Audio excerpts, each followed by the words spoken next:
మొదటిగా ఇక్కడికి విచ్చేసిన మీడియా మిత్రులందరికీ నమస్కారం. అలాగే ఇక్కడ ఇంత సంతోషంతో గుండె నిండా నింపేసుకున్న అందరికీ ఒక నమస్కారం. ఒక మాట చెప్పాలి, ఒక 2 minutes తీసుకోవచ్చా మ్యామ్? మిమ్మల్ని అడుగుతున్నా. నేను చాలా సినిమాలు చేశానండి. 39 ఏళ్ల ఈ జర్నీలో 3 నంది అవార్డులు, 2 ఫిల్మ్ ఫెస్టివల్ అవార్డులు తీసుకొని నాని లాంటి హీరోలకి మొదటి సినిమా అష్టాచెమ్మ నుంచి, అనుష్క నుంచి ప్రతి హీరో, పెద్ద హీరోలు, చిన్న హీరోలు, హీరోయిన్లు అందరికీ మదర్స్ వేస్తూ దాదాపు 400 సినిమాలు యాక్ట్ చేసి ఉంటాను. కానీ ఈ ముత్యానికి మాత్రం నేను కలిసి అమ్మగా యాక్ట్ చేయలేకపోయాను సమంత గారికి. ఆ లోటు నాకు రంగస్థలంలో మిస్ అయింది. ఆ బాధ ఎప్పుడూ ఉండేది. ఎప్పుడైనా కలుస్తానా, కనీసం మాట్లాడతానా, కలిసి పనిచేస్తానా అని ఒక ఆశ ఉండేది. ఈ సినిమా ప్రొడక్షన్ స్టార్ట్ అవుతున్నప్పుడు నాకు తెలియదండి. సినిమా బండి అనే సినిమా చూసినప్పుడు ఈ డైరెక్టర్ గారు ఏదో చాలా కొత్తగా తీస్తున్నారు, బాగుంది అనుకున్నా, మంచి డైరెక్టరు అనుకున్నా. కానీ ఒకరోజు ఈ సినిమా నన్ను కాస్ట్ చేసింది. ఇన్ని సినిమాలు నేను పనిచేసిన సినిమాలు, ఇన్ని చేసిన క్యారెక్టర్స్ చూసి నన్ను కాస్ట్ చేయలేదండి. ఆర్య పేరు నేను చెప్పి తీరాలి. ఆర్య ఫోన్ చేసి, అమ్మ ఒక సినిమా సమంత గారు ప్రొడ్యూస్ చేస్తున్నారు, అందులో మదర్ క్యారెక్టర్ ఉంది, మీరు చేస్తే బాగుంటుందని నేను డైరెక్టర్ గారు అందరి దగ్గర చెప్పాను, ఒకసారి కుదిరితే ఆఫీస్కి రండి అన్నారు. రావడానికి ఇబ్బంది లేదు నాన్న, నేను ఏ సినిమా ఆఫీస్కి వస్తానో ఆ సినిమా పని చేయను, నాకు అది సెంటిమెంటు అన్నా. లేదమ్మా, ఖచ్చితంగా మీరు పని చేస్తారు, ఇందులో అందరూ కొత్త వాళ్ళే, మంచి క్యారెక్టరు, రండి అన్నారు. వెళ్ళాను. అలా మొదలైంది ఈ శుభం.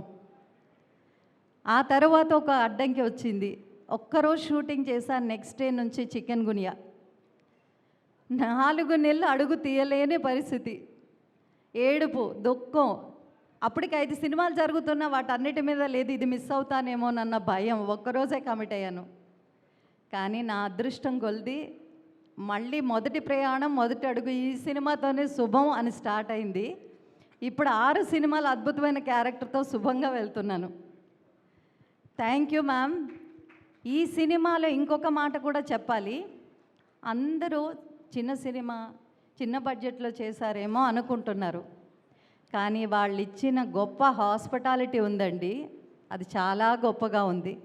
ఈచ్ అండ్ ఎవ్రీ ఆర్టిస్ట్ని ఎంత బాగా చూసుకోమన్నారంటే సమంత గారు ప్రతి ఒక్కరిని అంత అద్భుతంగా చూసుకున్నారు, అద్భుతంగా ఫుడ్ పెట్టారు, అద్భుతంగా మాకుండే స్టే ఇచ్చారు, అంత బాగా చూసుకున్నారు.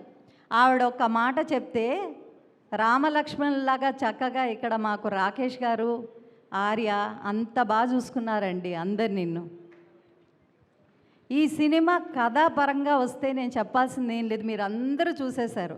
నాకు ఫస్ట్ టైం చాలా సంవత్సరాలు అష్టాచెమ్మ, రాఖీ, గోదావరి తర్వాత నాకు దొరికిన గ్రేట్ అప్లాజ్ ఏంటి అంటే హర్షవర్ధన్ నా బెస్ట్ ఫ్రెండ్, రాజీవ్ కనకాల నా బెస్ట్ ఫ్రెండ్, వీళ్ళందరూ మన విజయ్ బెన్నీ గారు అందరూ సినిమా చూసిన వెంటనే నాకు మెసేజ్ పెట్టారండి.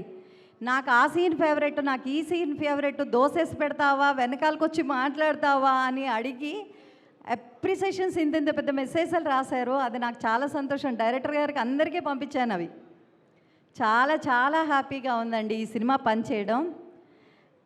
ఇప్పుడు ఒక్క మాట ఏంటి అంటే, ఈ 6 ఎవరైతే ఉన్నారో మీరు చాలా అదృష్టవంతులు నాన్న.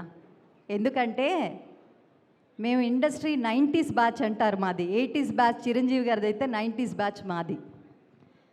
90s బ్యాచ్లో మేము వచ్చేటప్పుడు, మేము ఆర్టిస్టులుగా సినిమా కానీ దేనికైనా వచ్చేటప్పుడు మేము కనిపిస్తామా, పక్కన ఆర్టిస్ట్ మమ్మల్ని కొంచెం ఇలా చూస్తే మేము అక్కడ రికగ్నైజ్ అవుతామేమో స్క్రీన్లో, మమ్మల్ని కొంచెం ముందు ఒక అడుగు ఇలా ముందుకు పెడితే మేము కనిపిస్తామేమో, స్టేజ్ ఎక్కిన తర్వాత ఒక డైరెక్టర్ కానీ ఒక టెక్నీషియన్ కానీ ఈ అమ్మాయి బాగా చేసింది, ఈ అబ్బాయి బాగా చేశారు అని ఒక్క మాట చెప్తే, లేకపోతే ఒక్క సీన్లో ఒక్క డైలాగులోనన్నా బాగా చేశారు అని చెప్తే చాలా సంతోషం.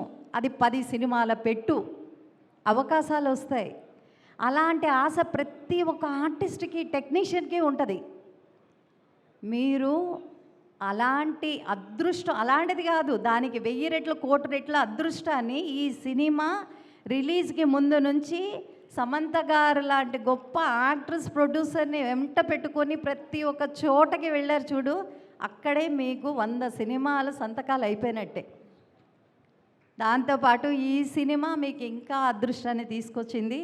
చాలా చాలా సంతోషం. అందరూ అద్భుతంగా పర్ఫామ్ చేశారు. ఎవరి పర్ఫార్మెన్స్ గురించి నేను చెప్పవలసిన పని లేదు. కాకపోతే ఈ సినిమాకి పనిచేసిన each and every technician, every artist, నాకు పర్సనల్గా సమంత గారు డ్రైవర్ని ఇచ్చారండి ట్రావెల్కి. ఆ అన్నని నేను మర్చిపోలేను. ఇవన్నీ గుర్తుపెట్టుకోవాలి ఒక సినిమా చేసినప్పుడు. This is the emotion. So ఈ సినిమాలో పనిచేసిన ప్రతి ఒక్కరికి, నాకు అవకాశం ఇచ్చిన మా డైరెక్టర్ ప్రవీణ్ గారికి, మా రైటర్ గారికి, తర్వాత నా కోస్టార్స్కి, ఇందులో పనిచేసిన ప్రతి ఒక్కరికి, ఆర్యాకి కానీ, రాకేష్ గారికి కానీ, తర్వాత రామ్ చరణ్ గారికి కానీ, ఇంకా ప్రొడక్షన్ టీం చాలామంది ఉన్నారు. మా 6 బంగారు తల్లులకి, మా అత్తగారికి, అందరికీ నమస్కారాలు తెలియచేసుకుంటూ నాకు ఇంత అవకాశం ఇచ్చిన శామ్ గారికి శుభం శుభం శుభం. రాజ్ డీకే గారు, మీరు శుభంతో ఈ జర్నీ మొదలుపెట్టారు. శుభంగానే ఇలాగే ఎల్లవేళలా సంతోషంగా ఉండాలని శతమానం భవతి. Thank you. Beautiful. Thank you so much Madhumani గారు అండ్ సార్. Thank you. వెళ్ళచ్చు. Thank you so much. And yes, ఇప్పుడు శుభం సినిమా మనం వెండితెర పైన చూసి చాలా ఎంజాయ్ చేశాము. ఆ వెండితెర లోపల కనిపించిన, బుల్లితెర లోపల కనిపించిన వ్యక్తిని ఇప్పుడు పిలుద్దాం. ఇప్పుడు రాజాబాబు స్టేజ్ పైకి రావాలి. రాజాబాబు ఇవాళ కూడా సీతామహాలక్ష్మిని తీసుకురాలేదేంటి? ఇంకా దొరకలేదా? ఇది యాక్చువల్లీ సస్పెన్స్గానే మిగిలిపోయింది. రాజాబాబు సీతామహాలక్ష్మిని చూసారా లేదా? యాక్సెప్ట్ చేశారా లేదా? రాజాబాబు నుంచి అడిగి తెలుసుకుందాం. ఎస్,